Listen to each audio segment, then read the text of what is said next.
कैसे हैं आप सभी। बहुत बहुत स्वागत है आप सभी का इस खास पॉडकास्ट में। मैं आप सभी के साथ हूं कंचन। आज का पॉडकास्ट बहुत ही खास है क्योंकि आज के पॉडकास्ट में हमारे साथ जो मेहमान हैं वो आपको इतनी सारी इन्फॉर्मेशंस देने जा रहे हैं जिसे सुनकर और जिसे समझकर आप वाकई खुश हो जाएंगे। जी हाँ, आपके साथ किसी भी तरह की प्रॉब्लम चल रही है उन तमाम प्रॉब्लम्स का सल्यूशन आज इस पॉडकास्ट में आपको मिलने वाला है, क्योंकि हमारे साथ जो पॉडकास्ट में हमारे खास मेहमान है वो है सुभाष गोयल, जो किसी पहचान के मोहताज नहीं है। सुभाष गोयल नाम ही बहुत है। तो चलिए शुरू करते हैं इस पॉडकास्ट को और उनका स्वागत कर लेते हैं। बहुत बहुत स्वागत है सर आपका। नमस्कार सर। आप दोनों का बहुत बहुत स्वागत है और जितने भी दर्शक प्रोग्राम देख रहे हैं सभी को मेरी तरफ से बहुत ही प्यार भरी सत श्री अकाल, नमस्कार, आदाब। अभी कुछ टाइम से आप देख रहे होंगे ना, एक तो पॉल्यूशन जिस तरह से बढ़ा, लोगों को ना गले में खरांस, बलगम आना और दर्द रहने की शिकायतें बढ़ती जा रही हैं। तो इसके लिए हम कौन से घरेलू नुस्खे करें जिससे इस परेशानी से बचा जा सके? हनी, शहद जी। अगर तो कश्मीरी शहद मिल जाए, अच्छा। जो बैदबान लिखा हो हमारी कंपनी का, आपको अगर मिल जाता है वो तो फिर सोने पे सुहागा है। जी। उसका 1 चम्मच, उसके अंदर आप डालेंगे सेंधा नमक, ठीक है। जो रॉक साल्ट होता है, जी। उसके अंदर वो डालो आधा चम्मच। जी। उसको मिक्स करो, धीरे धीरे चाट चाट के खाओ। अच्छा। और ऊपर से गरम गरम पानी पियो, या फिर ब्लैक टी या फिर ब्लैक कॉफ़ी। ये फायदेमंद रहेगा। अरे क्या बात है, 5 बजे शाम को, अच्छा। या फिर सुबह दिन में, या फिर रात को बेड टाइम, जहाँ भी टाइम मिलता है एक बार करना है। जी।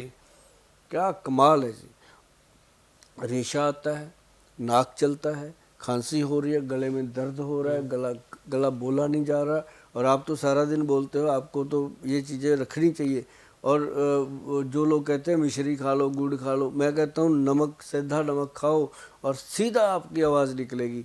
क्योंकि ये ऐसी चीज़ है जो भी इंसान खाता है ये गले को सॉफ्ट करता जाता है। अच्छा। सबसे बेहतरीन। और अगर बीमारी है किसी को कि ये तो प्रॉब्लम ही है, रेशा आता है, नाक में हड्डी बड़ी हुई है, नाक से मतलब सांस नहीं ले पाते लोग, मुंह से सांस लेते हैं, उनके लिए हमारे जो वैद्य हैं वो दवाई देते हैं। अच्छा। और उसके लिए आपको कभी भी ऐसा कुछ चाहिए होगा तो वो आप हमें संपर्क कर सकते हैं, हमारे आउटलेट पे जा कर के संपर्क कर सकते हैं। आजकल तो आप सबके प्यार मोहब्बत के सदका बहुत सारे ऐसे आउटलेट खुल गए हैं जिनके ऊपर हमारा बोर्ड लगा हुआ है। आप वहाँ से जाएंगे तो आपको कंपनी प्राइस, कंपनी का ओरिजिनल प्रोडक्ट मिलेगा। जी जी जी। ये छोटे बच्चों को लेकर, चूंकि सर्दियां हैं तो सभी को प्रॉब्लम है, चाहे फिर बड़े हो गए, बुजुर्ग हो गए या फिर युवा हो गए, या बच्चों की हम बात कर लें। बच्चों को बहुत जल्दी जल्दी बीमारियां पकड़ लेती हैं, सर्दी हो गई, खांसी हो गई, जुकाम, ये सारे बच्चों को लगे रहते हैं। एक तो इसके लिए बताइए, दूसरा बच्चे अपने पेरेंट्स का कहना नहीं मानते गोयल साहब। अब वो कहेंगे कि भाई आपको बाहर नहीं जाना है, ठंड बहुत ज़्यादा है, कपड़े पहन लो तो नहीं पहनने हैं। और वहीं हम देख रहे हैं कि पेरेंट्स भी आजकल बच्चों को समझ नहीं पा रहे हैं। आप इस पर कुछ बताइए।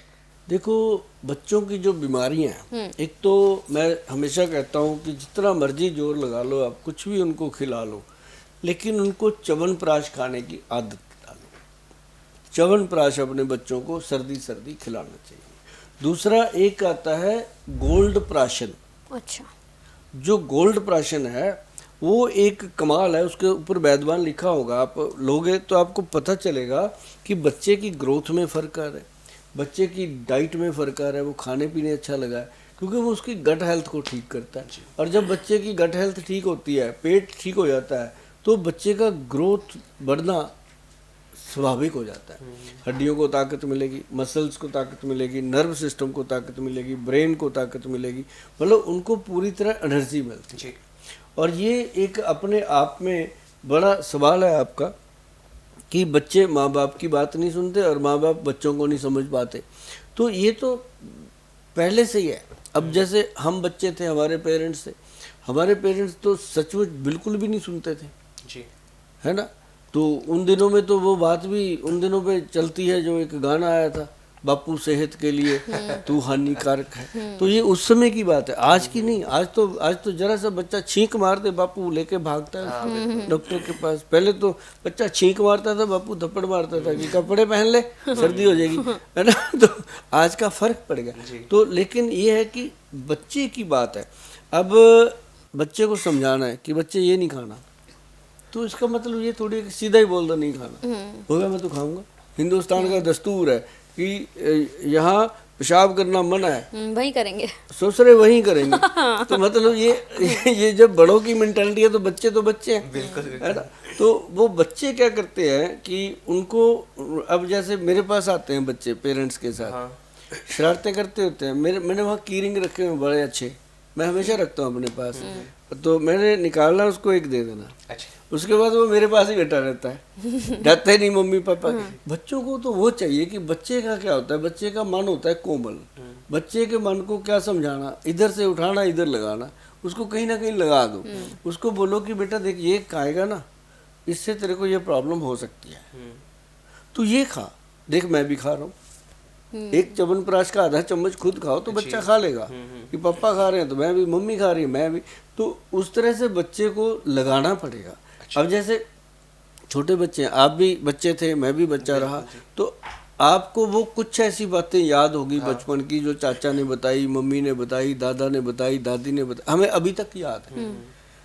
तो वो हमें बताते थे कि बेटा बाहर से आया तू भाग के, एकदम ठंडा पानी नहीं पीना, बैठ के पानी पी, खड़े होके नहीं पीना। तो क्या मतलब था? आज जने खने को हर्नियाँ हो रही हैं, क्यों हो रही हैं भाई? खड़े होके पानी पीते हैं, गड़क गड़क के, तो हर्नियाँ हो जाती हैं पेट में। तो पता चलता नहीं क्यों होगी। मैं तुझे कुछ खाता भी नहीं, मैं तुझे कुछ ऐसा भी नहीं करता, मेरे को क्यों होगी? मैं तो राधा स्वामी हूँ, मैं तो नॉन वेज नहीं करता, है ना। तो उसको भी पता है कि पानी ऐसे नहीं पीना भाई। तो पेरेंट्स पहले टोकते थे और हम सुनते भी थे। और आजकल तो बच्चे को टोक दो तो प्रॉब्लम है, उसको टोको मत। आज के बच्चे को टोकना नहीं, उसके साथ दोस्ती करनी होगी। पेरेंट्स को करते हैं, बहुत पेरेंट्स हैं जो आजकल, देखो पेरेंट्स भी पढ़े लिखे हो गए, पहले पेरेंट्स भी लकीर के फकीर होते थे कि मेरे बापू ने मुझे ऐसे कहा, मैं अपने बच्चे को भी ठोकूंगा, मेरे को मेरा बापू ठोकता था। तो वो वैसे चलते थे। आजकल पेरेंट्स जो है पढ़ चुके, और जैसे आप अपने बच्चों को कितना प्यार करते हो। अब आपके पापा आपको वो नहीं करते थे, अगर टीचर ने आपको कह दिया, आपने आके घर पे बोल दिया पापा टीचर ने मुझे मारा, तो वो भी मारता था, तुमने कुछ किया होगा। आज का बच्चा बोले पापा मुझे टीचर ने मारा, चल मैं तेरे साथ चलता हूं। एग्जैक्टली। तो ये फर्क है। तो मतलब इस तरह से बच्चों के साथ अगर आप फ्रेंडली हो जाते हो। अच्छा, ये बात बहुत इंपॉर्टेंट है, जो लोग मेरे पास क्लिनिक पे भी आते हैं, मैं उनको भी यही बताता हूँ कि आप क्या समझते हो कि बच्चे का विकास नहीं हो रहा, उसकी हाइट नहीं बढ़ रही, इसका मतलब एक ही है कि उसको प्यार नहीं मिल रहा। आपने पौधा तो लगा दिया, बच्चा पैदा तो कर लिया, अब उसको खाद पानी भी तो चाहिए ना। वो आपने उसके हाथ में मोबाइल पकड़ा दिया और या फिर उसके पीछे 4-5 किलो का थैला लटका दिया, उस बच्चे को दिया क्या आपने? तो इसके लिए बहुत इम्पोर्टेंट है कि बच्चों के साथ कम से कम एक खाना जरूर टेबल पे होना चाहिए, बच्चों से टॉक होनी चाहिए, बात होनी चाहिए। वहाँ बैठ के जो आप उनको समझा दोगे वो समझ जाएंगे। बिल्कुल, ये बहुत इंपॉर्टेंट है। अच्छा गोयल साहब, ये तो आपने चीजें बताई, एक चीज है आपका प्रोडक्ट है त्रिफला पाउडर। उस टाइम मार्केट में इतना ज्यादा वायरल हो रहा है ना, जहां से सोशल मीडिया पे देखते हैं वहीं आपकी रील आ जाती है लोगों की फीडबैक के साथ कि ये जो पाउडर है इससे खाने से बहुत फायदे हो रहे हैं। ऐसा क्या जादू है इसके अंदर त्रिफला पाउडर में? त्रिफला जो है ना, ये हमारे पूर्वजों ने बहुत बड़ी एक तोहफा जो है वो दिया अपने जीवन के लिए, हमारे गॉड ने दिया। इसमें हरड़, बहेड़ा और आंवला है। अच्छा। इसको हिंदू ग्रंथों में, धार्मिक ग्रंथों में इसको ब्रह्मा विष्णु महेश कहा गया है। बिल्कुल। मतलब ये जीवनदायक है, जीवन देता है। और इसकी फिर मात्रा, अब मेरे को बोला जाता है कि गोयल साहब आपका त्रिफला इतना महंगा क्यों है? मैं कहा फिर लेते क्यों है? कहते हैं फायदा बहुत करता है। मैं कहा फिर इसका मतलब यही है? कहते ये थोड़ी मतलब होता है सर, कुछ फर्क होगा। मैं कहा इसके अंदर हम डालते हैं हरड़ जलाबा। अच्छा। बाकी सब हरड़ डालते हैं, हम हरड़ जलाबा डालते हैं। आप मैं कहा गूगल पे सर्च करो, एक तो आप लिखो हरड़, तो उसका कॉस्ट आएगा 300-400 रुपये किलो का। एक आप डालो हरड़ जलावा, उसका कॉस्ट आएगा 4000 से लेकर 6000 रुपये तक का किलो का। तो जब चीज़ें डलेंगी तो बात तो कुछ बनेगी। फिर हम उसको क्या करते हैं, उसके अंदर हम देखो हरड़ की मात्रा भी कम है हमारी, हरड़ की मात्रा है 100 ग्राम। अच्छा। उसके अंदर बहेड़े की मात्रा है 200 ग्राम, आंवले की मात्रा है 400 ग्राम। तब जाके ये कॉस्ट मैनेज होती है जो मैंने दी है। तो उसके बाद फिर इसको तैयार करने के बाद फिर हम इसका एक्सट्रैक्ट लेते हैं। मतलब 10 किलो में से 1 किलो, 9 किलो जो वेस्ट मटेरियल बचा वो हम किसी भी मेडिसिन में यूज़ नहीं करते। उसको हम अपने खेत में डालते हैं, क्योंकि हम अपनी खेती भी करते हैं।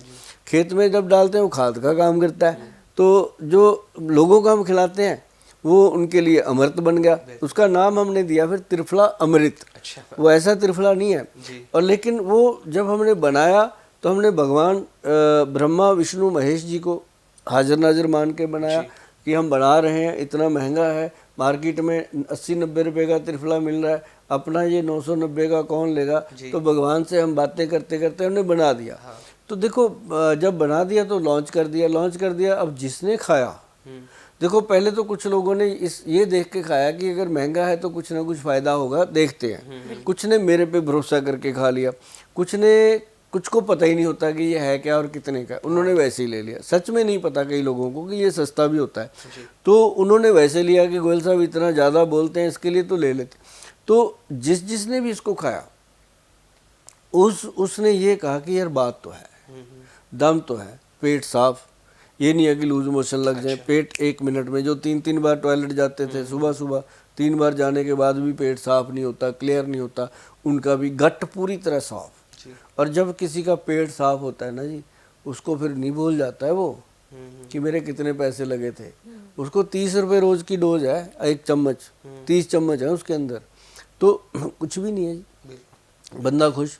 और दूसरी बात फिर इसके अंदर ये भी है कि जो त्रिफला है ना जी, ये वात पित्त और कफ को शांत करता है। अच्छा। जिनका वात दोष बिगड़ा हुआ है, कफ दोष बिगड़ा हुआ है, पित्त दोष बिगड़ा हुआ है, उसमें भी ये काम करता है। त्रिफला मामूली चीज़ नहीं है, ये भगवान का दिया हुआ वरदान है। सुभाष गोयल ने तो इसको सिर्फ जांच परख के बनाने की हिमाकत की कि इतना महंगा बना तो दिया, लेगा कौन। तो इसे बच्चे भी ले सकते हैं क्या गोयल साहब? 1 दिन के बच्चे से लेके 100 साल के बुजुर्ग तक। अच्छा। ये एक ऐसी चीज़ है त्रिफला कि अगर कोई कहता है ना दूध के साथ नींबू नहीं लेना, ये नहीं लेना, खटाई नहीं लेनी, संतरा खाया दूध नहीं पीना, त्रिफला को दूध के साथ देने का प्रावधान है। अच्छा। मतलब ये ऐसा साइड इफेक्ट नहीं है उसका, बिल्कुल खट्टा भी है और दूध के साथ जी। आनंद ही आनंद। और पानी के साथ लो उससे ज़्यादा आनंद। जैसे मैं खाता हूँ 5 ग्राम 5 बजे रोज शाम को, उसका अपना ही आनंद। मतलब हर चीज का, हाँ मैं कहता हूँ वेट नहीं बढ़ेगा जी। अगर जेंट्स लोग 5 बजे शाम को खाते हैं। हाँ। 5 बजे का मतलब मैंने इसलिए रखा हुआ है कि बहुत सारी पॉपुलेशन हमारी जो मर्द प्रधान समाज है, उसमें बहुत सारी हमारी पॉपुलेशन जो है वो शराब पीती है रात को। अब उनको वो तो नहीं रोक सकते जी। वो कहेंगे तेरा त्रिफला गया गोयल साहब भाड़ में, हम तो पिएंगे अब तो टाइम हो गया अपना। तो हमने उनको ये बोला कि 5 बजे त्रिफला खा लो, हाँ। लीवर हार्ट और ब्रेन वॉश, अच्छा। उसके बाद आप देखना क्या आनंद आता है। तो महिलाओं के लिए इसका प्रावधान है कि रात को पानी में डाल के रखो 1 चम्मच 1 गिलास कांच के गिलास में, सुबह खाली पेट सिप कर करके पियो। पूरा दिन जो थक जाती हैं वो भाग दौड़ करके थकावट नहीं होगी। ये ऐसी चीज़ है। हाँ, हफ्ते में 1 या 2 दिन इसको छोड़ना जरूर होता है ताकि इसकी लत न लग जाए और ये काम करना बंद ना कर दे। तो ये डिटॉक्स करता है बॉडी को। और दुनिया का अगर सबसे बेहतरीन जिम का प्रोडक्ट कह लो, जीने के लिए प्रोडक्ट कह लो, या बीमारियों से बचाने के लिए कोई प्रोडक्ट कह लो, वंशनुमा रोग जो लगते हैं लोगों को, माता पिता से रोग आ जाते हैं, उन रोगों से बचाने के लिए लगा लो, तो त्रिफला से ऊपर कोई चीज़ नहीं है। और ये त्रिफला अपने आप में एक वरदान है, ऋषि मुनियों का बनाया हुआ है। सुभाष गोयल तो इसका सिर्फ जरिया बना है, बनाया हुआ ग्रंथों में 5-5, 10-10 हजार साल पहले लिखा हुआ है। बस किसी कंपनी ने इसको इस तरीके से बनाने की हिम्मत नहीं की, क्योंकि कोशिश करते हैं लेकिन फिर जमाना लेता नहीं ना कि इतना महंगा जी। लेकिन जब सुभाष गोयल ने बताया तो लोगों को समझ में आया, और जब समझ में आया और आज लोग दीवाने हैं इस प्रोडक्ट के कि बस हमें ये लेना तो मैं तो यही कहता हूँ कि आंवले का खाया और सुभाष गोयल का बताया, समझ आ गया लोग। सही बात है। सिर्फ त्रिफला ही नहीं, आपके तो बहुत सारे प्रोडक्ट हैं गोयल साहब जो इस वक्त मार्केट में तबाही मचाए हुए हैं। जैसे कि काला गोंद अगर मैं बात कर लूं तो काले गोंद के भी आपके बड़े चर्चे हैं कि तबाही नहीं मैडम, ये घुटनों का ऑपरेशन बचाए हुए हैं। हाँ, वही मैं आपको बताऊं क्या चीज है कि जो काला गोंद की बात आप कर रहे हो, एक कैप्सूल में डाला हमने इतने से, प्योर काला गोंद। मतलब अगर आप उसको देखो वो मामूली काला गोंद नहीं है, 2.5-3 लाख रुपए की बिलिंग होती है हमारी 1 किलो की। अच्छा। हाँ वो चीज़ है वो, मतलब गोल्ड से महंगी चीज़ें हैं ये काला गोंद मामूली काला। आप सर्च करना कभी गूगल पे, आपको पता चलेगा कि उसके अंदर 250 रुपये किलो से लेके 2.5 लाख रुपए किलो तक का काला गोंद है। और हम हमने एक बात सोच ली थी कि या तो दुनिया को कुछ देंगे, नहीं देंगे तो बराबर देंगे। अगर अच्छी चीज नहीं देनी तो भैया कपड़े की दुकान खोल लो, जरूरी दवाई का काम करना, है ना। तो मतलब अगर अब काले गोंद पे बात करी, लोगों के दिल पे गई ये बात। हमने जब बनाया इसको बहुत टाइम लगा, इसको मतलब एक समय लगा, लंबा समय लगा। तो जब जाकर के 1600 से ऊपर थे वो काला गोंद के ब्रांड जो आए थे हमारे पास, सैंपल किसी ने भेज दिया, हमारा ये है, हमारा ये है। जैसे धनुष तोड़ने के लिए वहाँ आए थे रामचंद्र जी के पास, मैं भी तोड़ूं, मैं भी तोड़ूं, किसी से नहीं टूटा, तोड़ा तो एक ही। तो ऐसे करके वो जब उसको काले गोंद को परखा गया, हमारे वैद्य हैं बहुत उच्च कोटि के वो वैद्य हैं, और देश में ज़्यादा नहीं है, वो 5-6 वैद्य हैं ऐसे। तो उन्होंने जांच परख के इसको बना दिया, फिर बनाया, फिर वो कैप्सूल में ना जाए क्योंकि वो गिला गिला रह जाए। पहले तो पाउडर बना के डाल दिया, थोड़े दिनों में वो जुड़ गया आपस में अंदर, कैप्सूल को भी खराब कर दिया, बनी नहीं बात।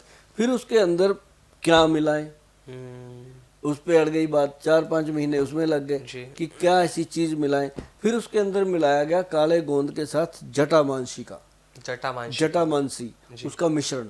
जटामांसी एक ऐसी औषध है, जब आप उसको उठाओगे आपको लगेगा जैसे आपके सर पे बाल है, इनके सर पे है, वो उसके जैसे ही है, तो जटाओं की तरह होता है। अच्छा। तो वो जड़ी बूटी मिलती है, हम अभी गूगल कर लो आपको दिख जाएगी जटामांसी। कोई मेरे छुपे हुए नुस्खे नहीं है भैया, बस इतनी ही बात है कि आप जब बनाओ तो असली चीज बनाओ, लालच में मत आना। पंसारी बोल देता है ये ले जाओ, उसका क्या है, गोयल तो ऐसे ही बोलता रहता है। गोयल ऐसे नहीं बोलता भैया, गोयल के बोलने के पीछे 30-32 साल की पूरी घिसाई हुई है, तब बनाए ये गोयल, ऐसे नहीं बना हुआ। तो मतलब वो जो काला गोंद है, जब उसके साथ जटामांसी का मिश्रण मिलाया गया, फिर बनी जी बात। अब जटामांसी के बारे में आप देखना, बेनिफिट फॉर जटामांसी आपको लिखकर जब देखोगे गूगल पे, आपको पता चलेगा कि ये शरीर के अंदर जितनी भी बारीक बारीक नसें हैं, नाड़ियां हैं, ब्रेन से लेके उन सभी नसों को ताकत देता है। तो हमें चाहिए ही यही था काले गोंद के साथ। तो हमने वो डाला, मिला, और जब लोगों को दिया, 1 thank you, 2 thank you, video आने लगे, गोल साहब देखो मैं चलने लग गया, कोई कहता है ऐसे। मतलब दूर विदेशों में बैठे लोगों ने हमें वीडियो भेजे, अभी भी मेरे पास मौजूद है। बस मेरी एक ही प्रॉब्लम है कि मैं उनको हाईलाइट नहीं करता। अच्छा। कभी भी आप देखते होंगे चैनलों पे, मैं कितनी बाइट आप भी लेते हो, मैं भी लेता हूँ लोगों की, लेकिन हम लोगों के चेहरे नहीं दिखाते। हाँ, हम बाइट इसलिए लेके रख लेते हैं कि देख के हमें बड़ा आनंद आता है कि यार ये भी ठीक हो गया, अच्छा ये भी हो गया। तो ये चीज है। हाँ, अगर किसी ने ऐसा कुछ देखना हो तो हमारे क्लिनिक पे ये वीडियो चलता रहता है, वहाँ देख सकते हो। तो ये ऐसा मजेदार प्रोडक्ट बना कि जिसको भी डॉक्टर साहब ने कह दिया कि अभी ऑपरेशन होगा आपके, तो घुटने गए, समझ गए ना। तो वो तो डर गया, और उनको हमने खिलाया काला गोंद कैप्सूल पंचम हल्दी के साथ। अच्छा, बात करेंगे उसकी भी। तो उसके साथ खिलाया, फिर काले गोंद का तेल बनाया, काले गोंद की क्रीम बनाई, घुटने पे लगाने को दी। और जिनकी रीढ़ की हड्डी की प्रॉब्लम थी वो ठीक, फ्रोजन शोल्डर की प्रॉब्लम थी वो ठीक, सर्वाइकल पे काम किया इसने अलग से, घुटनों पे काम किया इसने अलग से, पैरों में जो गिट्टों में, पैरों पे एंकल में जो दर्द रहता था, पैर जमीन पे नहीं लगते थे, उनको फायदा। मतलब एक काला गोंद अनेक फायदे हुए, शरीर के हर तरह के दर्द को ये ठीक कर रहा है, ठीक कर रहा है। और वही डॉक्टर उसको बोल देता है 3 महीने या 6 महीने का कोर्स कंप्लीट होने के बाद, वो डॉक्टर साहब बोल देते हैं यार अब तो ऑपरेशन की जरूरत नहीं है, बहुत बढ़िया हो गए तेरे घुटने। तो मतलब वो फिर घुटने ऐसे चलते हैं जी प्रॉपरली। अच्छा गोयल साहब, जैसे घुटनों की जब आप बात करो, एक चीज मैं इसमें और पूछना चाह रहा हूँ। डॉक्टर ना ये कह देते कि घुटनों में ग्रीस खत्म हो गई है, तो जो वो ग्रीस का जो वर्ड यूज होता है, तो उसको भी ठीक करने में कारगर है। हाँ, ये कार्टिलेज का काम वही तो करता है। वो क्या है कि कई लोग ग्लूकोजामाइन खाते हैं, हाँ, तो वो भी इसी का काम करती है। लेकिन वो साल खाते हैं, 2 साल खाते हैं, 10 साल खाते हैं, बात वही की वही। इसको तो सिर्फ खाने ही 6 महीने है, बस 6 महीने। हाँ, कोई इसकी कंप्लेंट नहीं आती। 6 महीने वही खाता है भाई साहब जिसको पहले महीने 10% फायदा हुआ, दूसरे महीने 20% फायदा हुआ, तभी खाएगा ना। नहीं किसी का क्या दिमाग थोड़ी ऐसे होता है कि मैं खाता जाऊँ, डॉक्टर साहब ने बोल दिया। आजकल वो बात नहीं रही, आजकल लोग फायदा देखते तभी का, और कमाल के रिजल्ट हैं इसके। लेकिन इसको कॉम्बिनेशन में लेना पड़ता है। इसके अंदर जो 5-6 दवाइयाँ हैं वो सारी लेनी पड़ती हैं, तब जाकर के इसका जो पूरा बेनिफिट है वो मिलता है। ठीक है गोयल साहब, बहुत बहुत थैंक यू, आपने अपना समय दिया, बहुत बहुत शुक्रिया, बहुत मजा आया। आप दोनों का बहुत बहुत धन्यवाद, आपने समय निकाला और आज बातचीत हुई। मुझे भी अच्छा लगा कि मैंने बहुत ही कूल माइंड से एक एक चीज़ के बारे में बताने की कोशिश करी, क्योंकि ऐसी बातें मैं तभी करता हूँ कि सामने जब मैं कैमरे में देखता हूँ, मैं ये नहीं देखता कि वो कैमरा है, मैं देखता हूँ कि आप खड़े हो। बहुत बहुत जी, धन्यवाद बहुत आपका। बहुत नमस्कार आपका गोयल भी साहब। बहुत बहुत थैंक यू।